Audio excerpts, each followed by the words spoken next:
Hey guys, so if you watched my video earlier where I was talking about having this awesome new contraption showing up, my Glycol chiller, which is made by Brew. So it's called the Stasis, and it's essentially a Glycol chiller that's meant for the homebrew community. So, you know, it's pretty small. It's like 18 inches wide, and yeah, it fits great in the brewery. I can't wait to be able to do lagers now. That's one thing that I've never really been able to do with my given setup just because I'm running my AC all the time.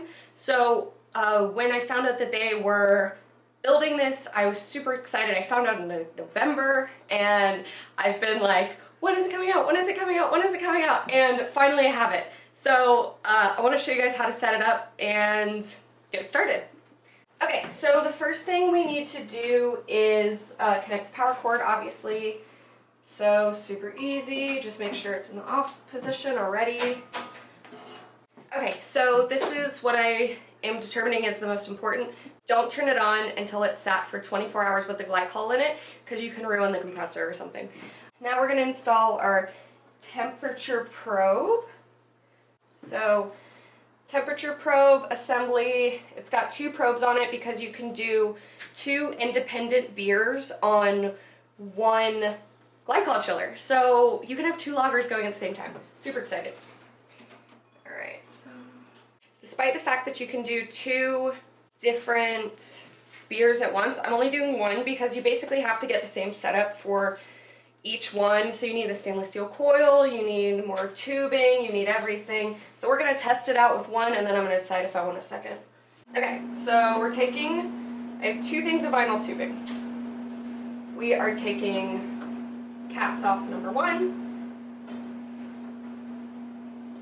Putting one in one.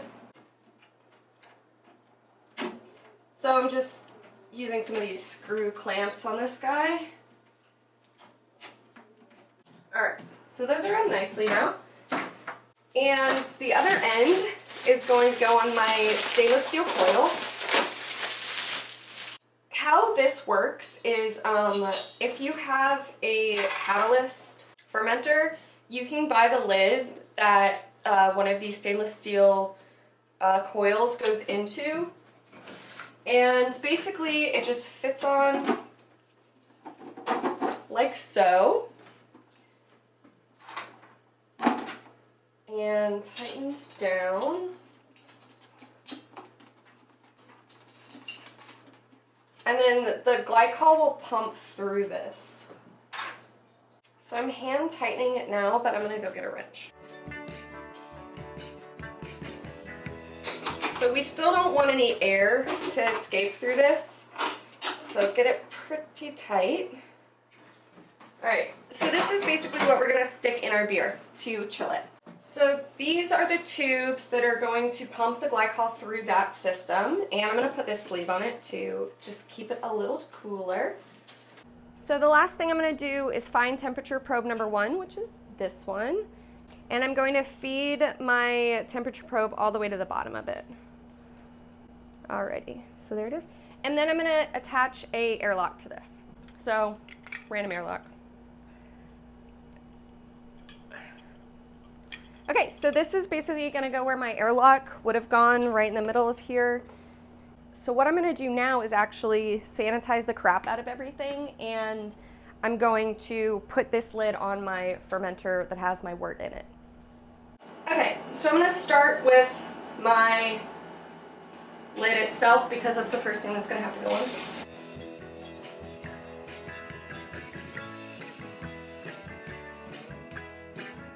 And then I'm going to stick my temperature probe in there and then put some sanitizer in my airlock.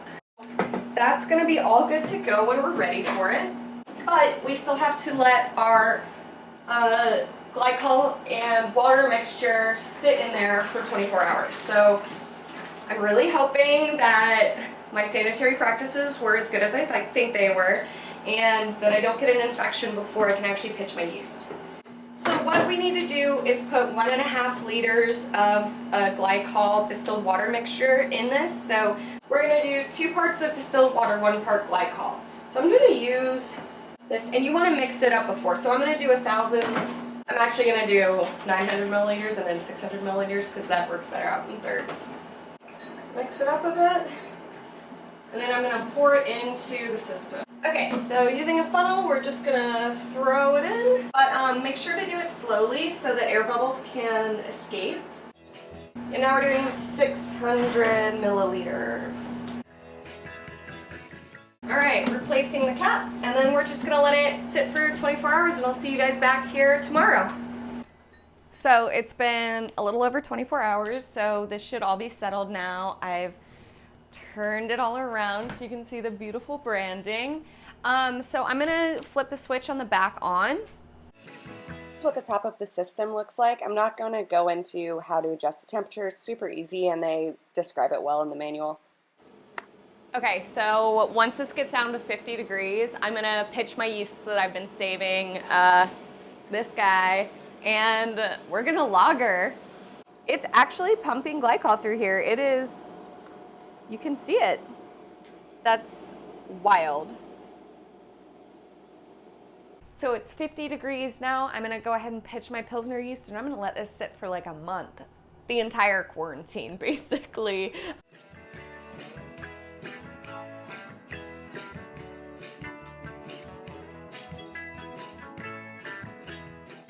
Well, I hope some of you guys also get your hands on this Stasis system. There's a link below to get one if you want one. And I can't wait to try this Pilsner in like a month and a half. Thanks for watching, like and subscribe.